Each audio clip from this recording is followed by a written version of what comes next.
Karen called 911 because I was towing her car off my land. Apparently, theft now includes reclaiming your own driveway. Karma heard the sirens, grabbed popcorn, and said, bet. If you've ever watched entitlement do a cartwheel into reality, hit like. And drop a comment with the pettiest thing someone's claimed as community property.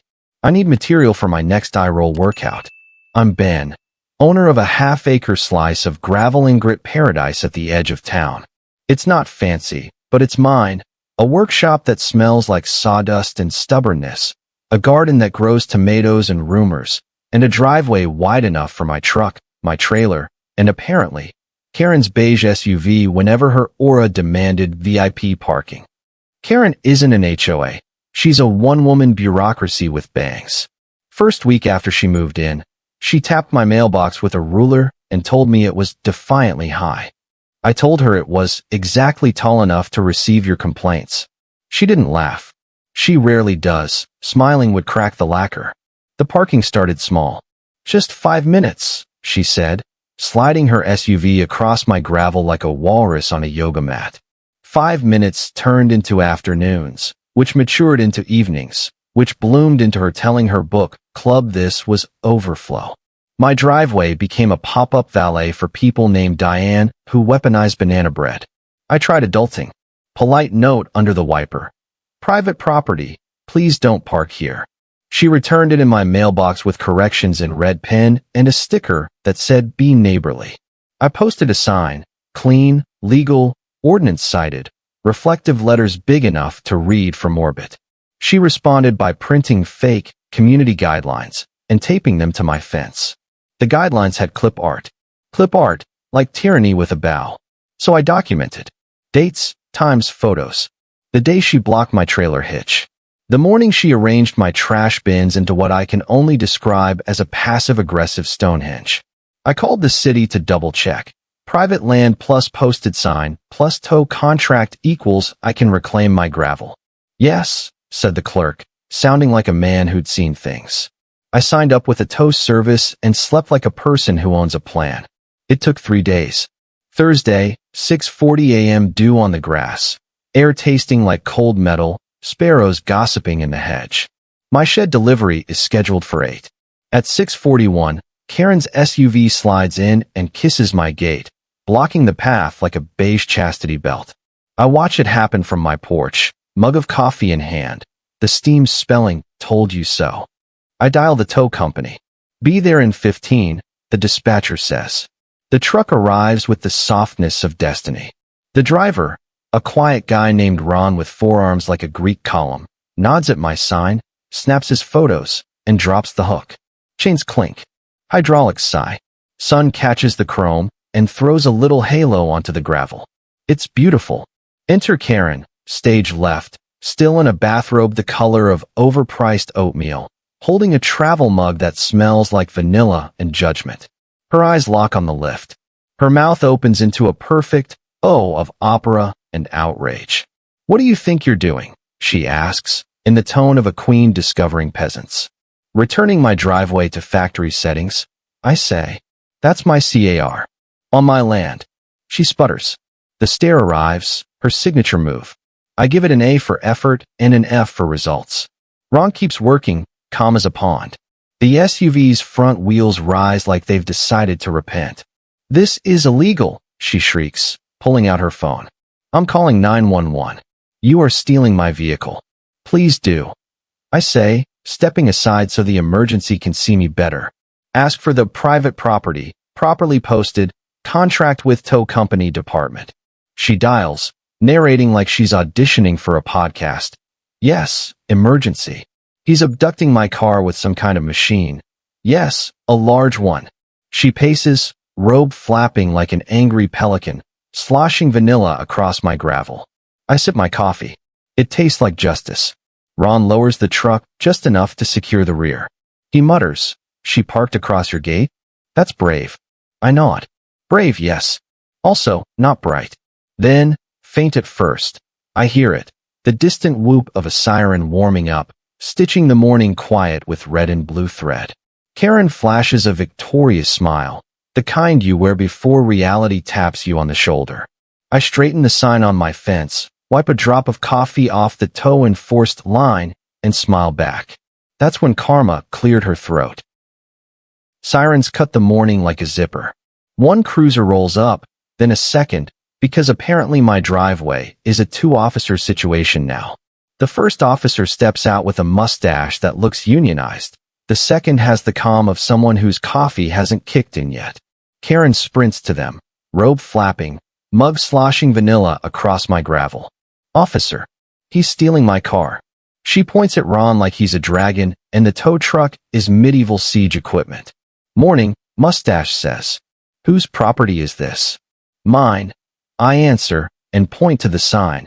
Reflective letters, the ordnance citation, the tow company's name like a neon halo. I hand him a tidy folder labeled receipts and petty archaeology. Photos of her car on 3 separate days, timestamps, a copy of my tow authorization, and a printout of the city ordinance. Paperwork, the natural predator of nonsense. Karen waves her own packet, glossy, color, clip art. Community guidelines, she announces, like she's unveiling a new constitution. There's a smiling cartoon house wearing a bow tie. It would be adorable if it weren't weaponized. Mustache flips a page, blinks. Ma'am, this is not law. It's our law, she declares. We prefer things neat. Neat is great, I say. Legal is better. Ron keeps working, the tow bed tilting with a mechanical sigh. Chains whisper. The front tires are cradled. The SUV rises like it's finally realizing it made poor life choices. The second officer circles, reads the sign, checks my fence line, walks the property pins. He nods at me once. Yep. Karen steps between the tow truck and her bumper like a human bollard. You can't tow while I'm standing here. Ma'am, calm officer says, voice soft as a pillow with a badge in it. Please step back. You're interfering with a lawful tow on private property. She tries the stare again. It works on approximately 0 of us. He guides her aside with 2 fingertips and a professional sigh. I offer the officers my sweetest HOA-friendly smile. Also, since she called 911, could you note that this isn't, an emergency? Unless you count my shed delivery at 8. Mustache lifts his radio. Dispatch, cancel code, civil issue. Running plate for registration check. He reads the numbers. Karen smirks like she's ordered a victory on Amazon Prime with overnight shipping. While we wait, the neighborhood arrives because of course it does. Mr. Alvarez shuffles past with his beagle, Daisy, who immediately pees on the base of my sign like a tiny notary public. 2 teens across the street begin filming, forming the sacred Gen Z tribunal. One whispers, it's giving consequences, like a sommelier judging karma. Dispatch chirps back in robot monotone. Mustache's eyebrows climb his forehead like spelunkers seeing daylight. He looks at Karen. Ma'am, your registration expired 6 weeks ago. She blinks. There's a grace period. There isn't, he says gently. Also, there are 2 unpaid citations associated with this plate. Her face starts doing math it cannot afford. That's impossible. I pay everything. My husband handles it. Is your husband here? I ask, because my helpfulness knows no bounds. She stabs at her phone. He's at golf. Of course he is, I say. He'll be thrilled to learn his wedge shot now supports municipal services. Mustache prints the ticket from the cruiser, a little square of justice coughing out of the dashboard. He tears it off and holds it with 2 fingers, like it's contagious. I'm citing you for expired registration and improper parking on private property. Separate issue from the tow. Karen makes a sound like a tea kettle that's lost hope. You can't do this. I called you. And we appreciate the call, calm officer says. That's how we found your violations. Ron, bless him, doesn't flinch. He secures the rear wheels, clicks the final latch, and gives me a nod. Ready? Take her to the lot. I say. Full documentation. I'll email the photos. Karen lunges, actually lunges, toward the truck, slips on her own spilled latte, and windmills her arms into a flurry of bathrobe and indignation. Calm officer catches her elbow before she eats gravel. Daisy the beagle looks personally offended. The teens gasp in delight. Mr. Alvarez clucks his tongue. Aye, senora. Karen straightens, hair now achieving the architectural complexity of a bad plan. She glares at me like she's trying to set me on fire with sheer entitlement. I will see you in court. Great, I say. I'll bring the sign. The tow bed lowers with a final hiss. The SUV, now ascetic and weightless in the air, begins its slow pilgrimage away from my gate. The street fills with the sound of chains, diesel, and one woman's faith in imaginary rules evaporating. And in this moment Karma whispered, "Encore." Because just as the tow truck eased out, my shed delivery turned the corner. A flatbed stacked with fresh lumber and possibility, and that's when Karen decided she wasn't done losing yet. The shed delivery truck rolled in like destiny on wheels. Flatbed stacked with lumber, siding, and the roof kit. Everything I'd been waiting weeks for. The driver leaned out the window, looked at the cruiser lights, the tow truck hauling Karen's SUV, and then at Karen herself, still in her oatmeal robe, arms crossed like she was auditioning for world's angriest crossing guard. "Where you want it?" the driver asked. "Right through that gate she was blocking 5 minutes ago," I said. Perfect timing. Karen's face cracked into a mask of fresh panic. "You can't put that there," she screeched, jabbing her finger at my gravel. "That's not zoned. It'll ruin the aesthetic." The driver raised an eyebrow at me. This lady in charge. Of her hair and her bathrobe, yes. Of my land, not so much. The officers chuckled, quiet, professional chuckles, but chuckles nonetheless. Karen spun on them. "You're going to let him build something hideous right here?" Mustache officer tapped his citation pad. "Ma'am, it's his property. He's within zoning. You're not helping yourself." But Karen didn't hear him. Or maybe she did, and just decided volume solves law. She stormed up to the flatbed, still barefoot, and tried to physically block the forklift. A row belt flapped dangerously close to the tires. The driver muttered, "Lady, do not test me. OSHA is watching." "Karen," I said, sweet as iced tea. "If you'd like input on landscaping, there's a clipboard inside my house labeled suggestions I'll never read. Feel free to write in cursive." The teens across the street lost it. Full cackling, phones raised like paparazzi. One shouted, "Say it louder, King." I considered bowing. Ron, now SUV free and folding his straps, called over. "Want me to park her car right in front of City Hall, just to save you a trip?" "Tempting," I said. Karen tried again. "This neighborhood has standards." "Yes," I nodded. "And you've lowered every single one." That earned a bark of laughter from Mr. Alvarez, who pretended to cough when Karen snapped her glare at him. Even Daisy wagged her tail like she knew a punchline when she heard one. Meanwhile, the delivery guy maneuvered his forklift, humming something cheerful. Lumber stacked neatly by my gate. Progress smelled like fresh pine and victory. Karen, realizing the audience was slipping from her control, pulled out her phone again. "I'll report this to the zoning board. You'll regret this, Benjamin." "Can't wait," I said. "I'll bring snacks." And then, Karma sharpened her nails. The tow truck rounded the corner with Karen's SUV fully strapped, and just as she turned to scream after it, her slipper caught on the gravel. She pitched forward, phone flying from her hand in cinematic slow motion. It landed screen first in a puddle. Splat. The neighborhood gasped like an audience at a magic trick. Karen scrambled, pulled it out, dripping, screen spiderwebbed into uselessness. For a moment she just sat there, robe damp, hair wild, staring at her drowned iPhone like it had betrayed democracy itself. I sipped my coffee. "You know, Karen, AppleCare doesn't cover karma." Even comm officer cracked a grin at that one. Karen staggered to her feet, dripping and furious, pointing a trembling finger at me. "This isn't over." "You're right," I said, gesturing to the shed materials. "This is just phase 1. She stomped away, robe trailing like a defeated cape, muttering curses that sounded suspiciously like synonyms for lawsuit. The audience dispersed, neighbors chuckling, teens uploading, Daisy leaving one final review on her lawn. By the time my shed foundation was set, Karen had vanished inside her house, blinds snapping shut like eyelids. But I knew she wasn't done. Oh no. Karen is like a storm, messy, loud, and guaranteed to come back around when you've just finished mopping. And I was right. Because 3 days later, an envelope arrived in my mailbox, stamped with her favorite weapon. Notice of intent to sue. The envelope was thick. Karen doesn't do anything without overcompensating. Bold letters screamed, Notice of intent TOWED. It even had a gold sticker seal, like she thought she was sending me to Hogwarts instead of court. I opened it at my kitchen table with the kind of care usually reserved for hazardous materials.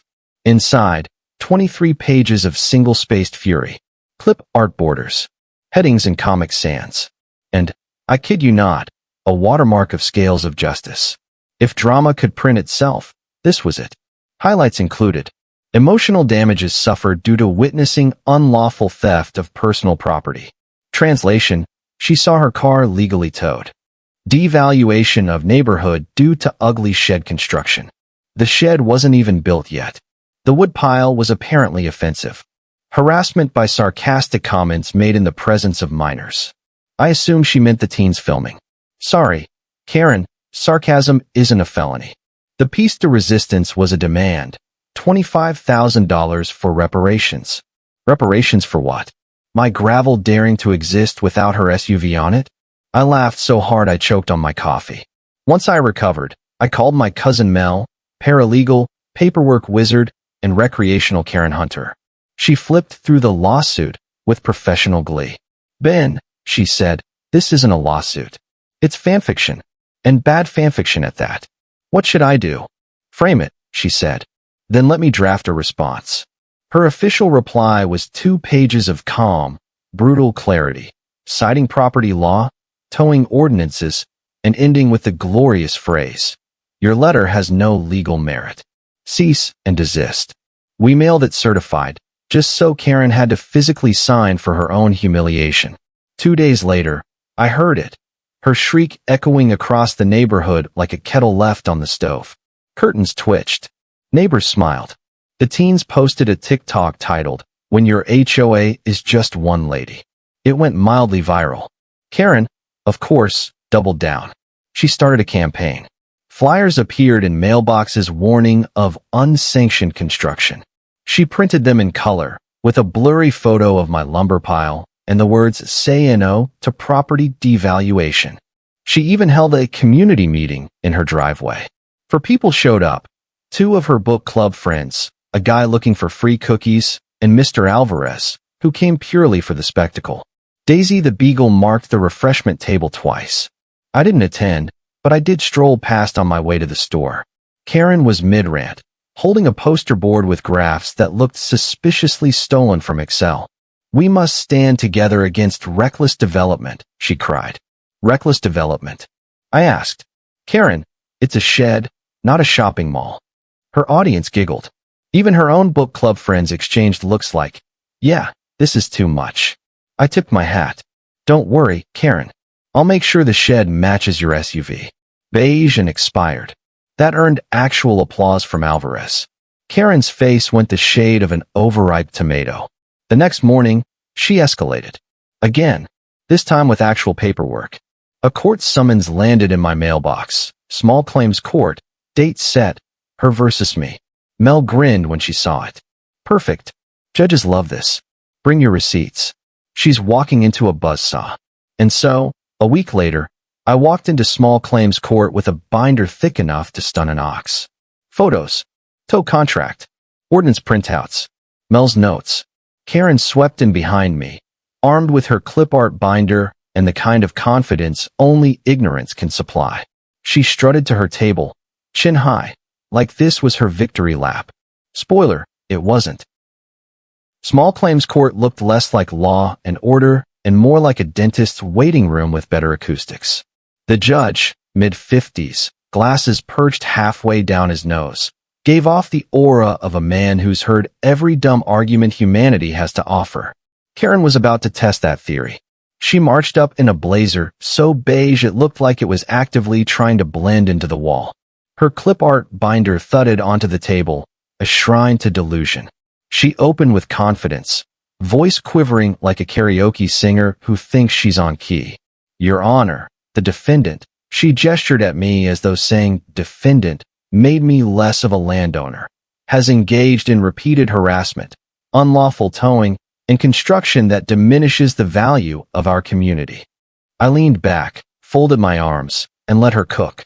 She pulled out her evidence, grainy photos of my driveway, with her SUV parked front and center, copies of her community guidelines pamphlet, and one hand-drawn diagram of where she thought my shed would cast shadow upon her roses. The judge raised an eyebrow, so high I swear it touched his hairline. When it was my turn, I stood, placed my binder on the desk, and slid forward exactly what mattered. My signed tow contract. The ordinance highlighted in neon yellow. Time-stamped photos of her SUV blocking my gate. The certified copy of Mel's cease and desist reply. And, just for sparkle, the police citation report from the day of the tow. The judge flipped through it all in silence. Karen leaned forward, bouncing on her heels like a kid waiting for Christmas morning. Then the judge set the papers down, folded his hands, and looked directly at her. "Ma'am," he said, voice steady, "this is not a valid claim. The defendant acted entirely within his rights. In fact, you appear to have repeatedly trespassed on his property." Karen blinked. But the community standards. "There is no HOA here," the judge interrupted. "Your flyer," he held up her clip art pamphlet like a dirty napkin, "has no legal authority." And frankly, he actually chuckled. "This looks like something from a middle school civics project." The courtroom snickered. Even the clerk cracked a smile. Karen's face went nuclear red. The judge continued, "You are ordered to pay court costs. Additionally, due to misuse of emergency services," he glanced at the police report, "I am recommending your 911 call be formally reviewed." If silence had weight, hers could have crushed a planet. I cleared my throat. "Your Honor, just for clarity, may I build my shed in peace?" He adjusted his glasses, smiling faintly. "Yes, Mr. Benjamin. Enjoy your shed." Bang went the gavel. Karen tried to storm out with dignity, but dignity tripped over her heel. She stumbled, caught herself on the doorframe, and hissed at me. "This isn't over." "Karen," I said, loud enough for the room to hear, "I'll send you a postcard from inside my shed." The snickers turned into laughter. The clerk actually clapped a hand over her mouth. Outside, neighbors who'd tagged along were waiting. Alvarez patted my back. "You crushed her, amigo." Daisy barked in agreement. The teens shouted, "Free Ben," and promised to upload the courthouse roast to TikTok. As for Karen, she sulked home, a lone beige cloud drifting back to her cul-de-sac kingdom. Her SUV stayed impounded until she paid her tickets. Her phone never fully recovered from the puddle incident. And her reputation, well, let's just say invitations to her driveway meetings dried up faster than her latte. I built my shed, painted it bright blue, just because I could. Every board smelled like victory. Every nail rang with the sound of karma driving itself home. And Karen? She still peeks at it through her blinds. I almost feel bad for her. Almost. Thank you for being with us. Please share in the comments where you are watching from and whether you liked everything, and see you next time.